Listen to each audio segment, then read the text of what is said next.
Outkick.com. I'll put the link out on our Twitter page. Hey, welcome. I hope everybody had a fantastic weekend. I had a great weekend. Went down to see my son at, what's it called? Where was I? Elon University. If you're looking for a school for your kid to go to, Elon University in North Carolina is unbelievable. I'm serious. It's unbelievable, this place. You will love it. You will not like it. You will absolutely love it. Those of you that want to catch us on YouTube, I've got the link. It's going up for you right now. If you're on Twitter, do your thing. All right, let's get into about last night. First and foremost, the Chiefs. Are the Chiefs becoming a defensive juggernaut? Is this who the Chiefs are? Is this who we think the Chiefs are going to be moving forward? Personally, I don't. But my goodness, all of a sudden, Chris Jones and the fellas from the Chiefs are becoming something. Yeah, they are. They're becoming something. They're garden people, as we say in basketball. Look, in basketball, you got to work on your garden. G-U-A-R-D-I-N, not G-A-R-D-E-N. You got to work on your damn garden. What are you doing? I'm working on my garden.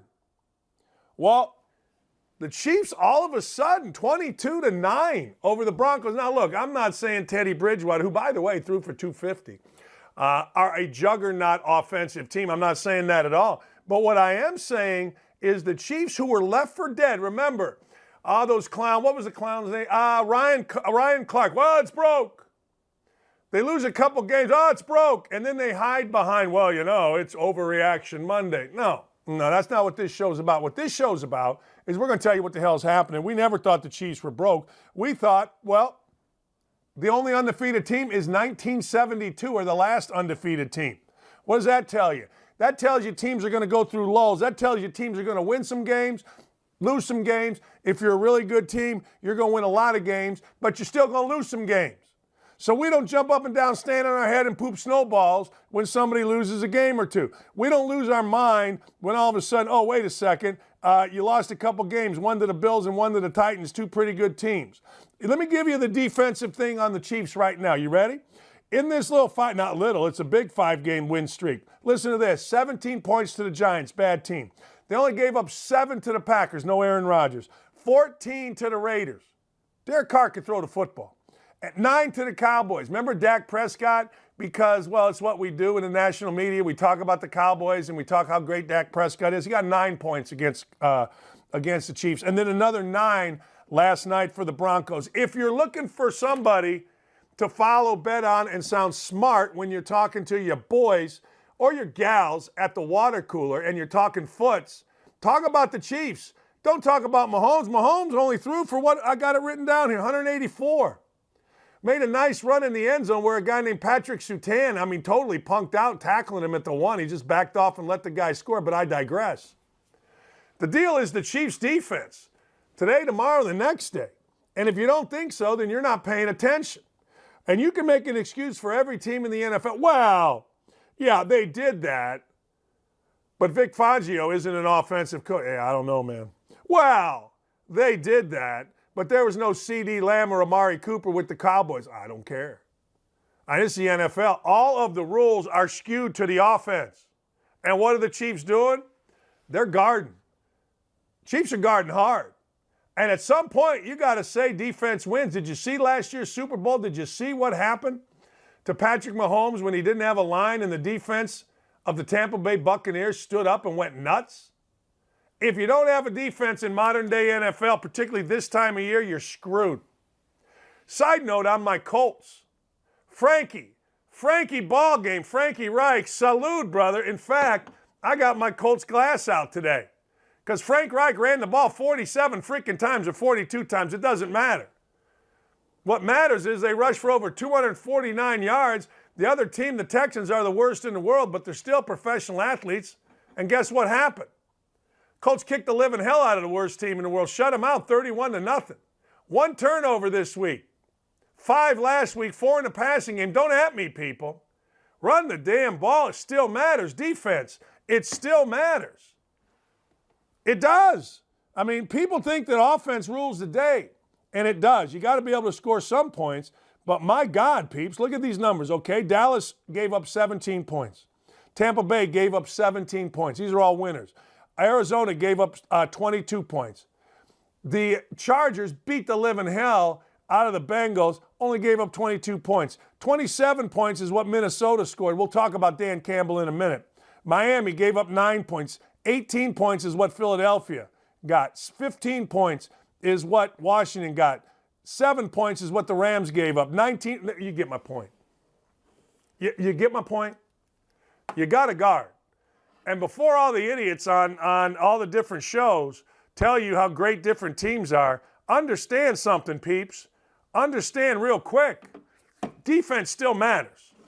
The world we live in, defense matters. All right, let's talk about the NFL. Let's get going here on things across the NFL. One of the cool things, if not the coolest thing of the weekend, is simply this. You know who the name Dan Campbell is?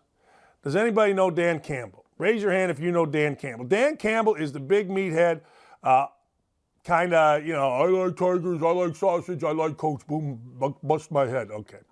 Dan Campbell is the coach of the Detroit Lions. Now, Dan Campbell is one of those guys in the NFL that I make fun of. Dan Campbell is one of those guys that I, kind of don't respect. I don't respect big dumb meathead guy. All right? I really don't. I'm sorry, but I don't. I now respect Dan Campbell. I do. Dan Campbell, in his post-game press conference, read the names of all 4 of the victims of the Oxford, Michigan high school shooting. See, I think that's cool. And I could tell in Dan Campbell's mouth, his voice, his emotion, that this was real. This wasn't some phony-ass guy on, who's a politician talking about, hey, look, Dan Campbell is, just saying this. You could tell that Dan Campbell, after his first win, which you got to understand is a monumental win for a coach. I mean, it is huge. It is enormous. Dan Campbell got up there, gave game balls to families of the 4 victims of the horrific shooting at Oxford High School. That's one of the cooler things you're going to see. That is, I think, maybe the coolest thing that you're going to see. Now, I really believe that. I mean, when you look at what Dan Campbell did, when you look at what the University of Michigan did, wearing number 42 for the kid that gave his life for his fellow classmates, the families, the kids in the school, he tackled the gunman. I mean, when you look at that, you say to yourself, holy hell. Now, I know, I dealt with a bunch of clowns this weekend, and I know that a lot of people make fun of a lot of different things. I know a lot of people make fun of God. I know a lot of people make fun of whatever it is that they don't understand. But Dan Campbell understood humanity, and Dan Campbell giving a game ball was cool. Jim Harbaugh and the Michigan Wolverines put the number 42 for Tate Meyer, the kid who ran in and stopped the gunman from killing more people and gave his life for his schoolmates. Listen to this. John Harbaugh put the number 42 as a tribute, as a patch on each of the uniforms of the Michigan Wolverines. A lot like Dan Campbell, just showing a lot of empathy for the community around them. You know how many points the Michigan Wolverines scored? 42. To get to the college football playoffs for the first time ever. Now, you all can tell me whatever you want to tell me, and you believe whatever you want to believe, but I believe in a God, and I believe these things aren't coincidences. I believe these things are part of a plan. I do. And turn the channel, go wherever you want to go. It doesn't really matter to me, because that's what I believe. You believe whatever you want to believe. I'm not trying to push anything down your throat. But I've seen so many of these type things happen in my lifetime that it is literally impossible for me to discard them. I'm sorry. Good guy, bad guy, I'm not sure what it makes me, but when I see things like this, I literally, even though I knew I was going to say this, even though I knew I was going to tell you that they scored 42 and Tate Meyer's number was 42, I still got chills, because things like that gives me chills. It really does. And frankly, I thought both of those things were pretty cool. I did. I'm sorry if you don't. I'm sorry if you don't believe in that. I'm sorry if you, but that, hey, look, I don't give a damn. This isn't a one-sided conversation. I listen to people who have opinions other than mine, and I will continue to do so. Hope you do as well. But that was very, very cool. And, excuse me, I got to say, a hell of a deal for the state of Michigan, and much respect to Jim Harbaugh. Look, now, I know that this isn't on our script, but I do have to talk about this. Jim Harbaugh got $1 million bonus, the coach at Michigan, for getting to the college football playoff. Do you know what Jim Harbaugh did?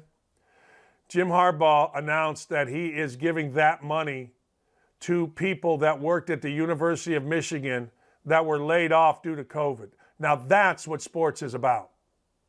That's the real true nature of coaching. I got all these professors telling me coaches are just awful guys. They think they act blah, blah, blah, blah, blah, blah, blah, blah. My ass.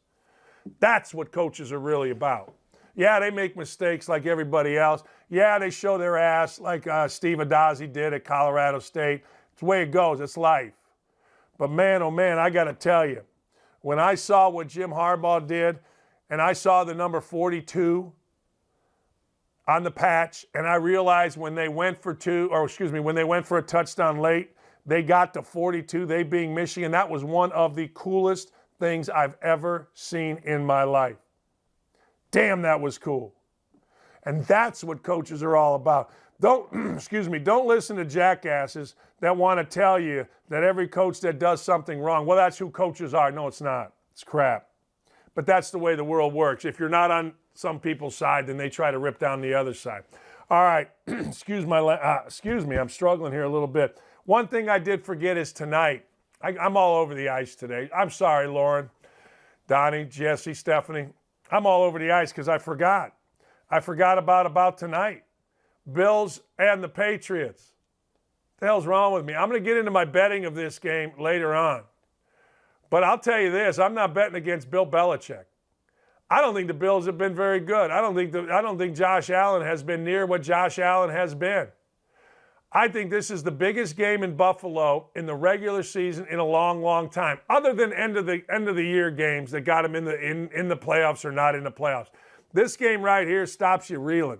This game right here puts you back on good footing if you're Buffalo. And I anticipate Buffalo coming out playing their absolute brains out tonight.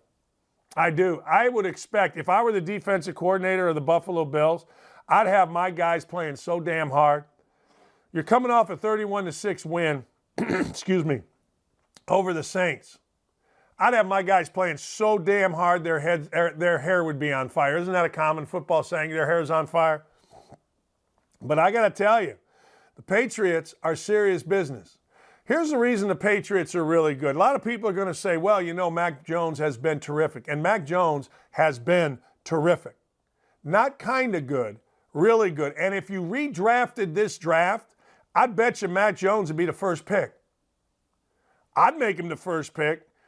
I mean, I know Trevor Lawrence is all that and whatever, but Mac Jones pretty good. Let me go to defensive, just points. I know you guys have all these different, what's the right word, pain in the ass analytics. Let me go to points. Ready?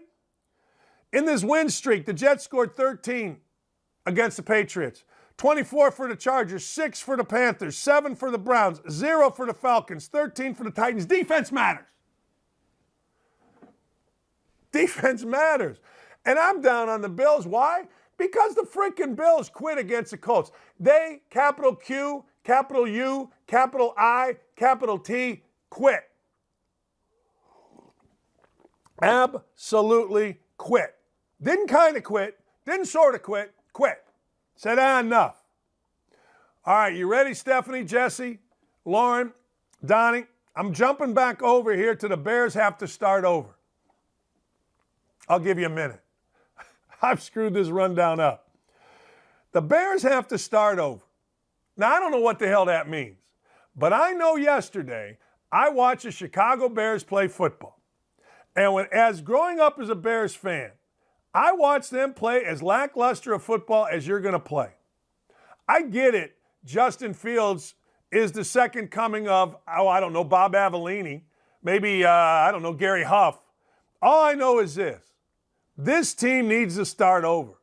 I don't know if that means a new coach, a new president, a new general manager, or a new all of it. But the Bears, my grade school, high school team, the one that after church every Sunday, I'd go get donuts for the family. 2 newspapers, Chicago Tribune, Chicago Sun-Times, and we had the Gary Post-Tribune. Spread it out. Get downstairs to the basement. Put something on the floor and watch the Bears. Then my mother would try to get us to have pot roast in the middle of the second half, and we would tell her, what are you, nuts? It's the middle of the second half. And the Bears would lose, and everybody would move along. This is who the Bears are right now. This is the Chicago Bears. This guy Nagy, 2 words, my ass. My ass. Justin Fields, my ass-ish. When Justin Fields came out and said, the game isn't even that fast for me, I wanted to say, yeah, okay. It's fast enough to get you hurt all the time, fast enough that you haven't been any good. Andy Dalton, he not the answer. Bears need to start over. Bears need to start over, and the Bears need to say, all right, here's the deal. I should be a general manager in the NFL. Here's the deal. I'm not going to worry about getting the coach that's an offensive guru. Here's what you do if you're in the NFL. You go find the best football coach that you can. And here's what you do. You surround him with the best offensive coordinator, best defensive coordinator that you can get. Then you get 2 people. You get one that sits up, maybe a retired coach who just been fired. That's a really good coach. Name the coach. I don't care. But you go get a serious coach. Colts did this a while ago with Jim Tressel. He sits up there. He's got all the clock stuff, all the timeout stuff. Then you get an analytics guy. Colts have 2 and they have too much influence. But you get a couple analytics guys. Make sure you have them. But you get a coach that's tough-minded enough not to listen to him. And here's how you figure out that coach. You sit there and you look him in the eye. And if you can't look a guy in the eye and know he's your guy, then get his ass out of there and bring somebody else in. And I don't give a damn who he is. Ex-player, a coordinator, I don't care, white, black, Democrat, Republican, I don't care. If I'm the Chicago Bears and I have a passionate fan base and I've been total garbage for a long time now, don't tell me about making the playoffs last year. The whole franchise has been stagnant and stale. That's exactly what I'm doing. I'm doing the same thing with the GM too. Tell you what I would do if I were the Bears. I'd go hire Ryan Grigson. Every week when I watch the Colts, every week, who are their go-to guys? T.Y. Hilton when they need it, and Jack Doyle. Yeah, they got Jonathan Taylor. He's the solid guy. He's the superstar. But when they need something, there's Jack Doyle, Grigson guys. If I were the Chicago Bears, I'd hire Ryan Grigson as my general manager tomorrow. There's going to be toughness, and away you go. He's got a great record as a general manager. That's what and he took over a mess. Just telling you what I'd do if I was a Bears fan. Now, here's the blowback. In Indianapolis, what we don't like is toughness. We don't like it. Well, Grigson screwed up Andrew Luck's career. No, he didn't. Andrew Luck did. All right. Let's move forward here. I want to make sure I'm on point here. Oh, man, I love talking about this. The Cardinals, the Arizona Cardinals, are the team that beat the hell out of the Bears. Now, let me give you a little something. The Arizona Cardinals is supposed to be bad weather. Yesterday, I'm driving, and I'm listening to the radio, and all I hear is big, stupid meathead guy on the radio telling me, ex-player guy, well, it's going to be cold and rainy in Chicago. Boy, does that favor the Bears. Shut up. Shut up. Big meathead guy, go eat a sausage. Big meathead ex-football guy, learn to use utensils. Jesus. Well, it's going to favor the Bears. So I'm like, all right, I've heard this my whole life. Let's see. You know who games favor? The better team. The better team that's used to winning. So you know what the better team did? Oh, it's going to favor the Bears. Yeah, okay. 33-22. It favored the Bears so much they were down 14-0 after the first quarter. The only person you need to listen to is me when it comes to football. Why? Because all I do is talk to former general managers, scouts all week long. Yeah. That hurt. I hurt my shoulder patting myself on the back. Yeah, okay, 137 yards rushing for Arizona. 112, okay. Andy Dalton threw not 1, not 2, not 3, not 4. Yes, 4 interceptions. 4 interceptions. You know, Kyler Murray and I have something in common yesterday. You know what it is? Neither of us threw an interception. I didn't throw an interception. I stopped at a truck stop, peed my pants damn near, and bought myself a bag of smart white cheddar. That's what I did as I was driving from Elon, North Carolina home yesterday. But I didn't throw an interception. Didn't do it. All they did was run the football, protect the quarterback, and go into Chicago and beat the living hell out of them and move to 10-2. Now, 10-2 is an interesting number because 10-2 basically says you're the dominant team. All we've heard is this, right? And this is where big sausage meathead NFL guy maybe sorta could be right. Well, this is big meathead sausage or big dummy that used to play wide receiver in the NFL. And he's a diva, and now he's on TV. They don't get any respect. It's all about respect. Yeah, okay. This is the one time I listen to these idiots. Because the Arizona Cardinals are the least talked about best team in football. Football rules the roost. Football is everywhere. It's everywhere. But yet they don't talk about the Arizona Cardinals. They won with Kyler Murray. They won without Kyler Murray. Cliff Kingsbury, a college coach can't come into the NFL. Can if he's got Kyler Murray. Last thing, before I get to the great Jonathan Hutton. Really, the news of the day yesterday was college foots. Congratulations, couple reasons, to Luke Fickell, University of Cincinnati. Okay, they're outside the Power Five and they made the playoff. Shows that you can. But second thing, Luke Fickell and I have something in common. When we both were interim coaches at our alma maters dumped our ass. Indiana hadn't been worth a damn cent other than maybe 1 or 2 years. Ohio State's been great. Like, there's a difference between being dumped for Tom Crean and being dumped for Urban Meyer. I mean, come on. But Luke Fickell goes right down the road. And a lot of times we say right down the road, but Cincinnati literally is right down I-71. I think it's 71, maybe 74, but I think it's 71 from Columbus. So all he does is get in the college football playoff. So we've got Cincinnati, Alabama, Georgia, Michigan. Georgia, my ass. Holy cow. And let me ask you a legitimate question. All these one-loss teams, Alabama, Georgia, Michigan, I get that they all should be in there, but Notre Dame has one loss. And Notre Dame's one loss is to one of the top 4 teams in the country. Something that Alabama can't say. Something that Michigan can't say. I get the SEC champs in. I get the Big Ten champs in. But damn, other thing about Notre Dame, and mind you, I'm no great Notre Dame fan, but Notre Dame would not have benefited from a bowl, from a conference. Let me ask you a simple question.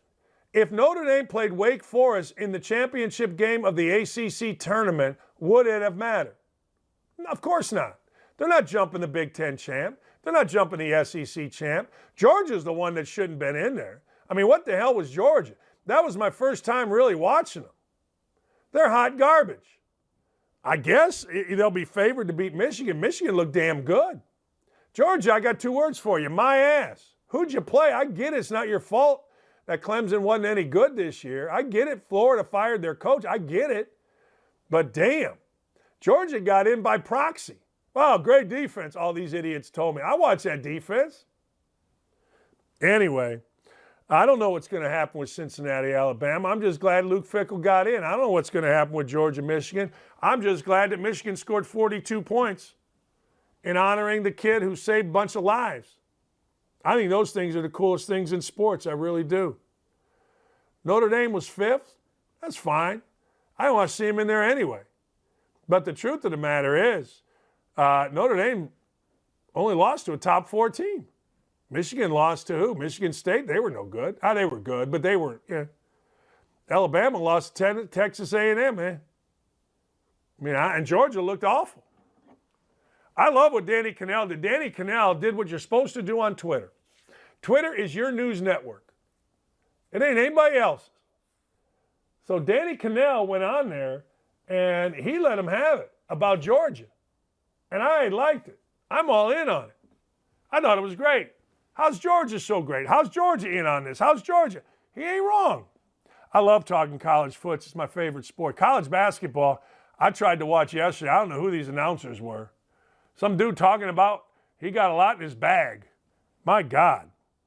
I got told by a guy, an agent, that networks don't value announcers in college basketball anymore. They're just trying to get through. And boy, is he right. Holy hell. I was watching I think it was Oklahoma State Xavier, and that guy sounded like he was asleep. And then I was watching ESPNU, some other game, and that dude, jeez, I don't know who they are, but my God. I'm sure I'll be called something because, who knows.